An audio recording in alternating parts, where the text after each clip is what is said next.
मेरे 11th 12th और NEET JEE की तैयारी करने वाले बच्चों, आज हम आपके सामने जनरल ऑर्गेनिक केमिस्ट्री GOC का फर्स्ट वीडियो शेयर कर रहे हैं।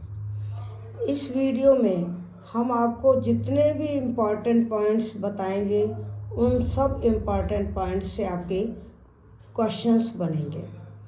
मतलब हर लाइन आपके लिए बहुत इम्पॉर्टेंट है और ये वीडियो आपके लिए बहुत काम आएगा।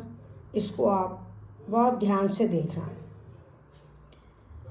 सबसे पहले हम ये बताएंगे कैटिनेशन का क्या मतलब है। कैटिनेशन को हिंदी में बोलते हैं श्रृंखलन, यानी चेन बनाने की टेंडेंसी। लॉन्ग चेन बनाने की टेंडेंसी को क्या कहते हैं? कैटिनेशन। कार्बन में कैटिनेशन पावर ज़्यादा होती है क्योंकि कार्बन कार्बन बॉन्ड स्ट्रॉन्ग है। ये क्वेश्चन आता है कि कार्बन में कैटिनेशन पावर ज़्यादा क्यों है, तो आप लिखेंगे due to strong CC bond. अगला पॉइंट है बर्जिलियस ने वाइटल फोर्स थ्योरी दी। वाइटल फोर्स थ्योरी का मतलब है कि जितने भी ऑर्गेनिक कंपाउंड्स हैं वो लिविंग ऑर्गेनिज्म जैसे प्लांट्स और एनिमल्स में बनते हैं। वॉलर एक साइंटिस्ट था जिसने इस वाइटल फोर्स थ्योरी को डिस्कार्ड कर दिया। तो क्वेश्चन आता है वो डिस्कार्डेड वाइटल फोर्स थ्योरी, तो आप लिखेंगे Waller discarded vital force theory. कैसे? उसने एक ऑर्गेनिक कंपाउंड यूरिया बनाया था इनऑर्गेनिक कंपाउंड से लैब में, तो अपन लिखेंगे first organic compound formed by inorganic compound is urea.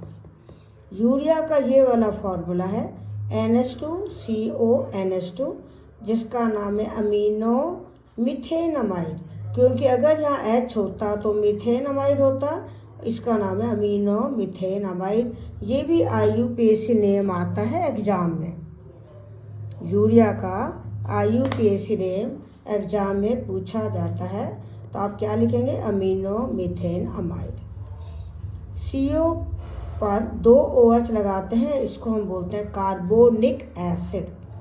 अगर एक OH की जगह NH2 लगा दिया जाए तो हम इक एसिड की जगह मिक एसिड यानी कार्बेमिक एसिड बोलेंगे। क्या बोलेंगे इसको? कार्बेमिक एसिड। और अगर दूसरा भी OH हटा के NH2 लगा दिया जाए तो हम इसको कार्बामाइड कहेंगे। क्यों? क्योंकि ये जो कार्बेमिक एसिड है उसमें OH की जगह NH2 लगाने से जो बना है, तो हम एक एसिड हटा के अमाइड लगाएंगे तो ये कार्बामाइड यानी मिक एसिड हटा के अमाइड लगा देना, तो ये है कार्बामाइड। तो कार्बामाइड कार्बोनिक एसिड का तो डायामाइड है और कार्बेमिक एसिड का मोनोअमाइड है। ये भी क्वेश्चन आता है जब नीट में ऐसे ऑप्शन देते हैं ना कि कौन सा करेक्ट स्टेटमेंट है, तो आपको ये वाला अगर लिखा होगा कार्बामाइड कार्बोनिक एसिड का डायामाइड है तो आप इसको करेक्ट लिखना। कार्बामाइड कार्बेमिक एसिड का मोनोअमाइड है तो भी करेक्ट लिखना। तो कार्बामाइड है यूरिया जो इस कार्बोनिक एसिड का मोनोअमाइड है और कार्बेमिक एसिड का डाईअमाइड है। पोटेशियम साइनेट और अमोनियम सल्फेट को गर्म करने से, ये हीट का निशान है, गर्म करने से NH4CNO बनाया, इसको बोलते हैं अमोनियम साइनेट, और K2SO4 निकल गया, तो यहाँ लिख दो -K2SO4। तो इस रिएक्शन को वॉलर सिंथेसिस कहते हैं क्योंकि ये वॉलर ने बताया था। वॉलर सिंथेसिस, सिंथेसिस किसका हो रहा है? यूरिया का। तो क्या है? पोटेशियम साइनेट और अमोनियम सल्फेट को हीट किया तो अमोनियम साइनेट बना, इसको हीट किया तो रीअरेंजमेंट हुआ, यानी NH4 में से 2 हाइड्रोजन निकलकर इस N पर लग गए जिससे यूरिया बना। तो इस रिएक्शन में रीअरेंजमेंट हुआ, यानी ना एडिशन हो रहा है ना सब्ट्रैक्शन हो रहा है, केवल पोजीशन चेंज हो रही है, तो हम बोलते हैं रीअरेंजमेंट। अब देखिए, अगर कहीं सिंगल बॉन्ड होता है तो उसको आप एक लाइन से दिखाओगे और सिग्मा होगा। अगर डबल बॉन्ड है, 2 लाइन से दिखाया है तो एक सिग्मा 1 पाई होगा। और ट्रिपल बॉन्ड में 3 लाइन से दिखाया है, 1 सिग्मा 2 पाई होगा। सिंगल बॉन्ड 1 इलेक्ट्रॉन के शेयरिंग से बनता है, डबल बॉन्ड 2 इलेक्ट्रॉन के शेयरिंग से बनता है, ट्रिपल बॉन्ड 3 इलेक्ट्रॉन के शेयरिंग से बनता है। ये हमने आपको बॉन्डिंग के वीडियो जो शेयर किए थे उनमें बता दिया था। बॉन्डिंग के हमने बहुत सारे वीडियो शेयर किए हैं, आप प्लेलिस्ट में जाकर क्लास 11th केमिकल बॉन्डिंग देखना, उसमें आपको बहुत सारे वीडियो मिलेंगे जिनमें बॉन्डिंग का बेसिक क्लियर होगा। अब है sigma bond pi bond count कैसे करते हैं, इसकी क्वेश्चन आते हैं एग्जाम में। तो सिंगल को तुम सिग्मा मानना, डबल को 1 सिग्मा 1 पाई मानना और ट्रिपल को 1 सिग्मा 2 पाई, तो काउंट कर लेना। इसमें 2 पाई दिख रहे हैं, बाकी काउंट करो आपको 5 सिग्मा दिखेंगे। इसमें एक ही पाई बॉन्ड है, इसमें भी 1 पाई बॉन्ड है, इसमें देखिए 9 पाई बॉन्ड है, 2 2 2 2 और 1। ये बहुत इम्पॉर्टेंट है, इसका नाम है टेट्रासाइनोइथाइलिन। इथाइलिन बोलते हैं कार्बन कार्बन डबल बॉन्ड को, टेट्रासाइनो मतलब 4 CN है। इनमें 9 सिग्मा बॉन्ड और 9 ही पाई बॉन्ड है। कैसे? 1 2 3 4 5 6 7 8 9 तो सिग्मा बॉन्ड है, 2 2 2 2 और 1, ये 9 पाई बॉन्ड है। ये बेंजीन है जो एरोमेटिक कंपाउंड का पेरेंट है। इसमें हर कार्बन पर 1 H लगा हुआ है और 3 डबल बॉन्ड है कंजुगेटेड, यानी ऑल्टरनेट, कि एक डबल एक सिंगल एक डबल एक सिंगल, जिसको अपन कंजुगेटेड डबल बॉन्ड कहते हैं। इसमें हर कार्बन 1 पाई बॉन्ड बना रहा है, तो 1 2 3 तो पाई बॉन्ड है और हर कार्बन के 1 2 3 सिग्मा बॉन्ड है। कैसे? ये H के साथ भी सिग्मा बॉन्ड बन रहा है, तो ध्यान देना 6 सिग्मा बॉन्ड तो ये रिंग में है, 6 सिग्मा बॉन्ड H के साथ हैं, तो 12 सिग्मा बॉन्ड है, 3 पाई बॉन्ड है। और ये जो पाई बॉन्ड है ना, ये घूमते रहते हैं, डीलोकलाइज्ड रहते हैं, इसीलिए हम रिंग बनाते हैं बेंजीन के लिए। यदि कार्बन एटम 4 सिग्मा बॉन्ड बना रहा है, जैसे ये वाला कार्बन एटम 4 सिग्मा बॉन्ड बना रहा है, तो उसे कहेंगे sp3 कार्बन, और उसकी जो बैटरी होगी टेट्राहेड्रल, और बॉन्ड एंगल होगा 109 डिग्री 28 मिनट। अगर carbon 3 sigma bond 1 pi bond बना रहा है, जैसे कि ये वाला कार्बन है, तो वो sp2 होगा, ट्राइगोनल प्लेनर ज्योमेट्री होगी, बॉन्ड एंगल 120 डिग्री होगा। अगर कोई कार्बन 2 पाई बॉन्ड बना रहा है, 2 सिग्मा बॉन्ड, जैसा कि ये वाला है, ये carbon 2 pi bond 2 sigma bond बना रहा है, तो sp हाइब्रिडाइज्ड होगा, लीनियर ज्योमेट्री होगी, बॉन्ड एंगल 180 होगा। हाइब्रिडाइजेशन के हमने करीबन 10-12 वीडियो शेयर किए हैं, आप उन्हें देखना। कार्बन कार्बन सिंगल बॉन्ड होता है तो हम सफिक्स एन लगाते हैं, कार्बन कार्बन डबल बॉन्ड होता है तो ईन लगाते हैं, कार्बन कार्बन ट्रिपल बॉन्ड होता है तो आइन लगाते हैं। ये तीनों पॉइंट काम के हैं। और ये जो कंपाउंड है ये अपने आप में बहुत इंपॉर्टेंट है। एक तो sigma bond pi bond count करने के लिए आता है, इसमें हर तरह का हाइब्रिड है, देखो sp कार्बन भी मिल रहे हैं, sp2 भी मिल रहे हैं, तो इसलिए ये फॉर्मूला आपके लिए बहुत यूजफुल है।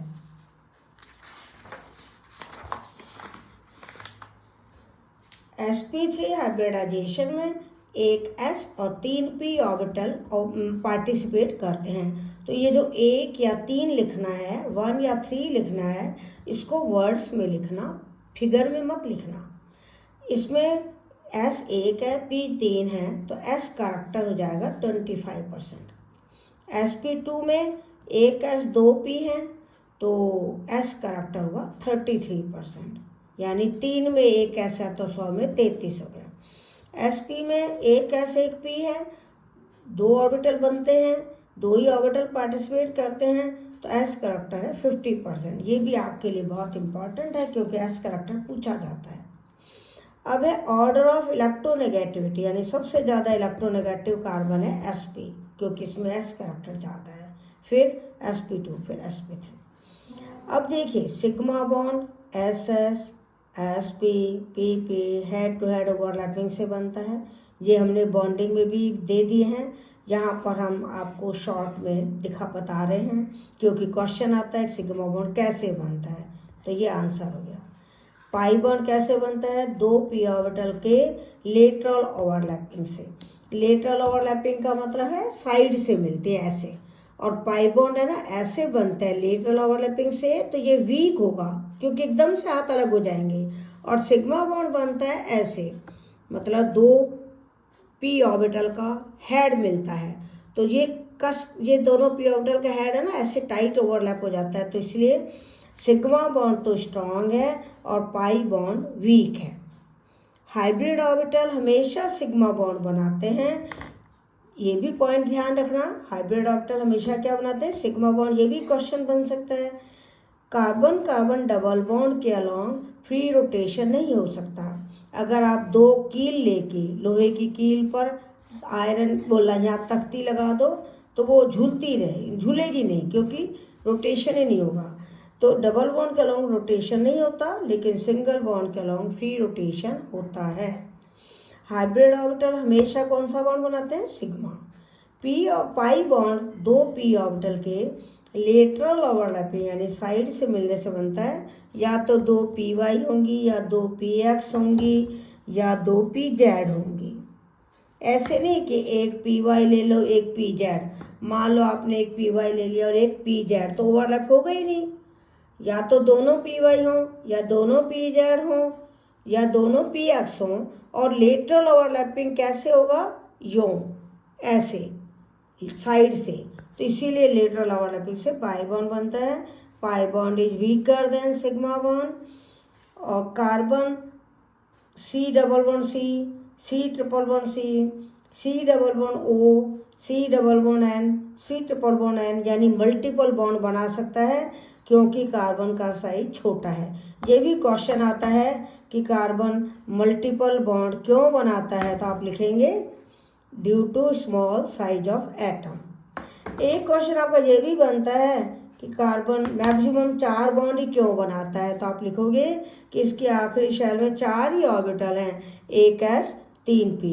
d ऑर्बिटल तो है ही नहीं, इसीलिए कार्बन मैक्सिमम कितने बॉन्ड बनाएगा, 4। अब अगला पॉइंट है कि हम कोई एग्जाम्पल दे दें, उसमें पता करें कौन से कार्बन का कौन सा हाइब्रिडाइजेशन है। तो बड़ा सिंपल तरीका है, बस आप कार्बन के पाई बॉन्ड गिन लो। अगर कार्बन 2 पाई बॉन्ड बना रहा है, जैसे ये, तो sp। ये कार्बन भी 2 पाई बॉन्ड बना रहा है, तो sp। ये वाला कार्बन 1 पाई बॉन्ड बना रहा है, तो sp2। ये भी 1 पाई बॉन्ड बना रहा है, sp2। ये पाई बॉन्ड बना ही नहीं रहे, तो जो कार्बन पाई बॉन्ड बनाएगा ही नहीं वो sp3 होगा, क्योंकि उसके सारे बॉन्ड सिग्मा हैं। बेंजीन का ये फॉर्मूला है, इसमें हर कार्बन sp2 है, क्योंकि एक एक पाई बॉन्ड बना रहा है। ये पिरिडीन है, पिरिडीन में एक कार्बन की जगह n है, तो क्वेश्चन यूँ आता है कि n का कौन सा हाइब्रिडाइजेशन है, तो आप लिखोगे sp2। तो कार्बन का भी sp2 है, नाइट्रोजन का भी sp2 है। इनमें ये कार्बन 1 पाई बॉन्ड बना रहा है, तो sp2। ये वाला कार्बन 2 पाई बॉन्ड बना रहा है, sp। ये वाला एग्जाम्पल मैंने आपका इसीलिए लिया है कि बच्चे क्या करते हैं, कार्बन ट्रिपल बॉन्ड बनाता है तो sp याद कर लेते हैं, जबकि यहाँ पे ट्रिपल बॉन्ड नहीं बन रहा फिर भी sp है। क्यों, क्योंकि आपको ये बताना है कार्बन 2 पाई बॉन्ड बना रहा है, एक इधर एक इधर। तो याद रखना, अगर कार्बन 2 पाई बॉन्ड बनाता है तो sp होगा, ट्रिपल बॉन्ड से नहीं होगा, क्योंकि कार्बन जरूरी नहीं ट्रिपल बॉन्ड बनाए, 2 डबल बॉन्ड बना सकता है। इसमें भी sp है क्योंकि 2 पाई बॉन्ड है। इसमें sp2 होगा, और इसको इथीन कहते हैं। एथ मीन्स होता है 2 कार्बन, इन मीन्स होता है डबल बॉन्ड, इसको इथाइन कहते हैं। एथ मीन्स होता है 2 कार्बन, आइन मीन्स होता है ट्रिपल बॉन्ड। इसमें कार्बन 2 पाई बॉन्ड बना रहा है तो sp होगा। ये है साइक्लोपेंटेन। साइक्लो का मतलब होता है रिंग है, पेंट का मतलब 5 कार्बन है, एन का मतलब सिंगल बॉन्ड है, तो इसमें हर कार्बन sp3 है। इनमें भी sp3 है और इसको इथेन कहते हैं। ध्यान देना, एथ मीन्स 2 कार्बन, तो यानी ALK का मतलब होता है meth, eth, prop, but, pent, hex, hept, oct, non, dec. और गिनती याद रख लो, 1 2 3 4 5 6 7 8 9 10, यानी 1 कार्बन होगा तो मेथ, 2 कार्बन के लिए एथ, 3 कार्बन के लिए प्रॉप, 4 कार्बन के लिए ब्यूट। तो यहाँ पे ब्रैकेट में लिख लो 1 कार्बन, यहाँ ब्रैकेट में लिख लो 2 कार्बन, यहाँ ब्रैकेट में लिख लो 3 कार्बन, यहाँ ब्रैकेट में लिख लो 4 कार्बन, यहाँ 5 कार्बन, यहाँ 6 कार्बन, और यहाँ 7 कार्बन, यहाँ 8 कार्बन, यहाँ 9 कार्बन, नॉन आ जाएगा, और 10 कार्बन के लिए डैक आएगा। अब देखिए, सिंगल बॉन्ड के लिए सफिक्स यानी एंड में एन आएगा, डबल बॉन्ड के लिए ईन आएगा, ट्रिपल बॉन्ड के लिए आइन आएगा, रिंग के लिए शुरू में साइक्लो आएगा। ये 3 तो हैं सफिक्स यानी बाद में लगते हैं, ये है प्रेफिक्स जो शुरू में लगता है, जैसे यहाँ बताया है। तो साइक्लो किस लिए आता है? रिंग के लिए। तो आज जो हमने आपको पढ़ाया है वो आगे ऑर्गेनिक पढ़ने के लिए बहुत इम्पॉर्टेंट है। इसमें क्या होगा कि हर पॉइंट आपके लिए इम्पॉर्टेंट होगा, हर पॉइंट से आपका एक एक क्वेश्चन निकलेगा, इसलिए इसको आप अच्छी तरह से पढ़ना, सुनना, और अगर कोई डाउट हो तो आप कमेंट में लिख देना। अगर स्पीड आपको ज़्यादा लग रही है तो बता देना, स्पीड कम लग रही है तो बताना। अगर आप आगे के वीडियो देखना चाहते हो ऑर्गेनिक केमिस्ट्री के, तो उसे चैनल को सब्सक्राइब करना, और वीडियो यदि पसंद आए तो लाइक शेयर करना। आपको ऑर्गेनिक केमिस्ट्री में अगर आप मेरे सारे वीडियो देखते हैं तो ऑर्गेनिक केमिस्ट्री जिसको आप हवा समझते हैं, ऑर्गेनिक केमिस्ट्री जिससे आपको डर लगता है, बच्चे ऑर्गेनिक केमिस्ट्री को बहुत हार्ड मानते हैं, वो गलतफहमी दूर हो जाएगी। ऑर्गेनिक हार्ड नहीं है, मैं ये आपको हर वीडियो में बताती हूँ। तो आप ऑर्गेनिक केमिस्ट्री के इन सब वीडियोज को बड़े ध्यान से देखें और पढ़ाई कीजिए। चिंता बिल्कुल नहीं करें, हम आपके साथ हैं। Ram Ram, all the best, take care.